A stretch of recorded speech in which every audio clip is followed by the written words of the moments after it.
की गृहलक्ष्मीमध्ये अजून एका छानशा व्हिडिओमध्ये तुमचं स्वागत करते। तर संध्याकाळची वेळ झाली, 3:30 झाली आणि छान आता दिवाबत्ती वगैरे मी करून घेणार आहे। आणि मी कालच देव छान असे उजळून घेतले होते आणि ज्या माझ्या देवासमोरच्या उतरंडी आहेत तर त्या पण म्हणजे देव जेव्हा उजळवते ते त्याच वेळेस ते आपण मी उजळून घेते आणि त्यात मग काय भरून ठेवते, काय काय कोणतं धान्य भरून ठेवायचं असतं आणि ते का भरून ठेवायचं असतं ते मी आज तुमच्यासोबत शेअर करणार आहे। तर नक्की व्हिडिओ स्किप न करता पाहत राहा। चला तर। आणि माझ्या ज्या उतरंडी आहेत त्या सर्व ताईंना म्हणजे खूप आवडतात, तसे म्हणजे त्याचे जे आकार वगैरे आहे ते खूप आवडतं।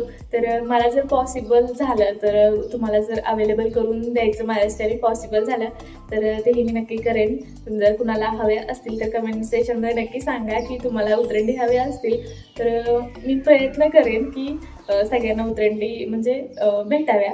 तर म्हणजे माझ्यासारख्या मला नेहमी कमेंट यायच्या की तू उतरंडी कुठून घेतल्यास, म्हणजे कितीला घेतल्या, काय खूप छान आहेत, आमच्या इकडे असे उतरंडी वगैरे भेटत नाही किंवा का ठेवतेस, कशासाठी ठेवतेस, खूप कमेंट यायच्या। तर म्हटलं चला आपण छान असा व्हिडिओ बनवूया आणि त्या व्हिडिओ थ्रू तुम्हाला सांगूया की उतरंडी मी कशा ठेवते, त्यात काय भरून ठेवते, कशासाठी ठेवते। तर ज्यांना कोणाला उतरंडी वगैरे पण हव्या असतील तर तुम्ही कमेंट बॉक्समध्ये नक्की सांगा की आम्हाला उतरंडी हव्या आहेत, तर म्हणजे माझ्याच्याने पॉसिबल झालं तर मी ते अवेलेबल करण्याचा प्रयत्न करेन। एखादी गोष्ट जर आपण बघितली तर सेम तशीच घ्यायची इच्छा होते किंवा तीच म्हणजे तशीच गोष्ट आपल्याला आवडते आणि तशीच गोष्ट आपल्याला हवी असते, पण आपण बाजारात गेल्यावर तशीच सेम वस्तू आपल्याला कधी भेटत नाही किंवा खूप हुडकावं लागतं। मग त्यापेक्षा मी जिथून घेतल्यात तिथून मी तुम्हाला म्हणजे घेऊन देण्याचा प्रयत्न करेल, म्हणजे माध्यम मी होईल असं। तर कुणाला पाहिजे असतील तर कमेंट करा आणि मग कमेंट जर भरपूर आल्या म्हणजे रिस्पॉन्स चांगला आला तर मी प्रयत्न करेन की सगळ्यांना अवेलेबल करून देईन। चला तर व्हिडिओ कंटिन्यू करा। तर दिवा वगैरे लावून झालाय माझा। तर इथे बघा छान असे देव उजळून घेतलेत मी सकाळीच आणि दिवा वगैरे पण लावून झालाय माझा। 3:30ची वेळ आहे आणि मी जेव्हा केव्हा असे देव उजळवते तर तेव्हा मी देवपूजा वगैरे व्यवस्थित छान करून घेते, पण जे काही जी उतरंडी आहेत त्या मी लगेच ठेवत नाही, त्या खूप असे छोटे असतात। तर त्या काय होतात मग आतनं ओल्या राहतात आणि मग त्यात जे आपण काही धान्य वगैरे ठेवू त्याला अशी बुरशी लागते किंवा मग असे हे आतनं असं ओलं राहिलं की मग ते हिरवं होतं त्यातनं। त्यामुळे मग मी हे पूर्ण छान असे वाळू देते आणि मग त्यात जे काही धान्य भरायचं ते भरून ठेवत असते। चला तुम्हाला दाखवते मी काय भरते वगैरे। काही उतरंडी 5 कलशाच्या असतात, काही उतरंडी 7 कलशाच्या असतात। तर माझ्याकडे ज्या उतरंडी आहेत त्या 5 कलशाच्या आहेत। तर सगळ्यात आधी मी तुम्हाला सांगते की यात काय भरायचं आणि म्हणजे व्हिडिओच्या शेवटी मी तुम्हाला सांगेल की ह्या उतरंडी का ठेवायच्या असतात देवघरात।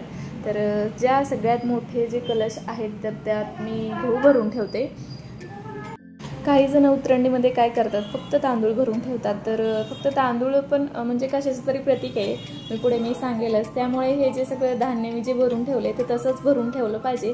तर गहू का भरून ठेवतात तर आपल्या घरामध्ये धनधान्याची म्हणजे अन्नाची कमतरता पडू नये, त्यामुळे गहू भरून ठेवायचे। त्याने काय होतं आपल्या घरात अन्नधान्याची काही कमतरता भासत नाही। त्यामुळे मग उतरंडीचे जे मोठे हे आहेत कलश त्यामध्ये गहू भरून ठेवायचे आणि मी यात थोडंसं जास्तच भरते, म्हणजे मला फोटो काढायचा आहे म्हणजे व्हिडिओसाठी। तर ते मी एवढे भरत नाही शक्यतो, फक्त थोडे कमीच ठेवते, म्हणजे एकावर एक ठेवायला मला काही प्रॉब्लेम येणार नाही, पण मला थोडासा फोटो काढायचा होता। त्यामुळे मग मी असं व्यवस्थित छान अशी गच्च भरून ठेवणार आहे आधी आणि नंतर मग मी ठेवताना थोडंसं कमी करणार आहे। तर आपले गहू छान भरून झाले तर आता मी या दुसरे जे कलश आहेत गव्हापेक्षा जे कलश छोटे आहेत त्यावाल्यात तांदूळ भरून घेते। तर तांदूळ हे लक्ष्मीचं प्रतीक आहे, त्यामुळे मग दुसरे जे कलश आहे त्यात तांदूळ भरून घेते। आपण जे काही यात भरून ठेवणार आहे त्याचं प्रत्येकाचं वेगळं असं काहीतरी गुणधर्म आहे, प्रत्येकाची वेगळी अशी काहीतरी माहिती आहे। त्यामुळे हे असं म्हणजे उतरंडीमध्ये प्रत्येक उतरंडीमध्ये सगळं वेगवेगळं भरून ठेवतात। तर आता म्हणजे तांदूळ वगैरे भरून झाले तर तांदूळ जे म्हणजे भरून ठेवलेत तर त्यानंतरच्या मी जे कलश आहे त्यात मी हे जे धने आहेत तर ते भरून ठेवणार आहे। तर धने हे कुबेर असतात तर त्यांना अत्यंत प्रिय असे धने आहेत, त्यामुळे मग मी ह्या तिसरे जे कलश आहेत त्यात धने भरून ठेवणार आहे। आणि अजून जे 2 कलश आहेत तर यात एकात हळदी आणि एकात कुंकू भरून ठेवणार. तर कुंकू हे मांगल्याचं प्रतीक आहे, तर त्यामुळे कुंकू भरून ठेवणार आहे. आणि हळद हे आरोग्याचं प्रतीक आहे, त्यामुळे हळद भरून ठेवणार आहे. तर हे सगळं भरून का ठेवायचं आता हे ते मी सांगते तुम्हाला.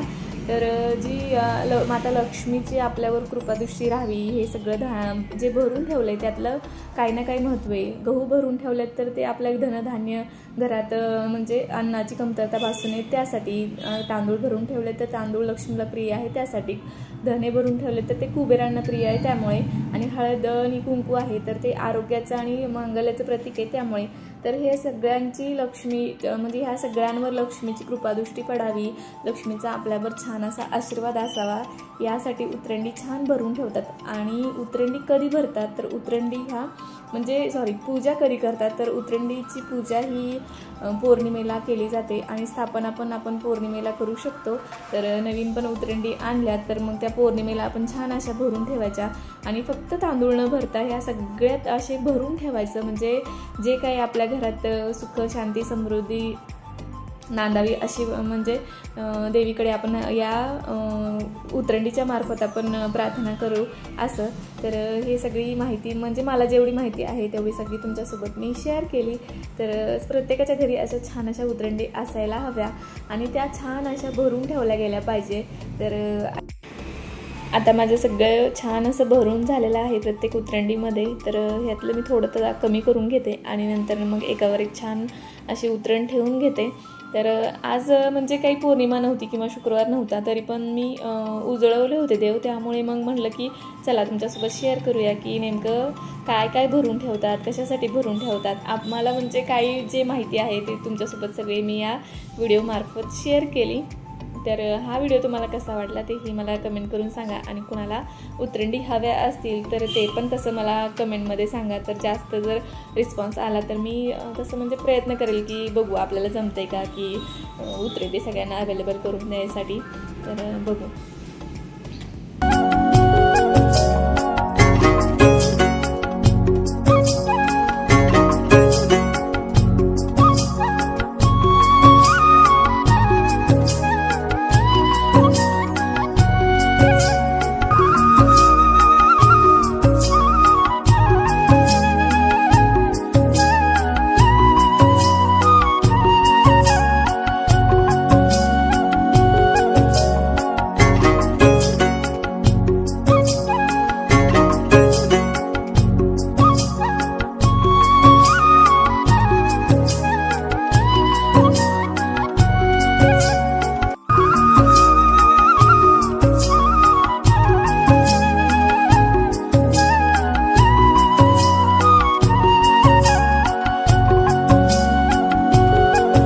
हा व्हिडिओ तुम्हाला कसा वाटला ते नक्की कमेंट करून सांगा. आणि व्हिडिओ आवडला तर लाईक शेअर सबस्क्राईब करा. सर्वांना श्री गुरुदेव दत्त आणि बाय बाय.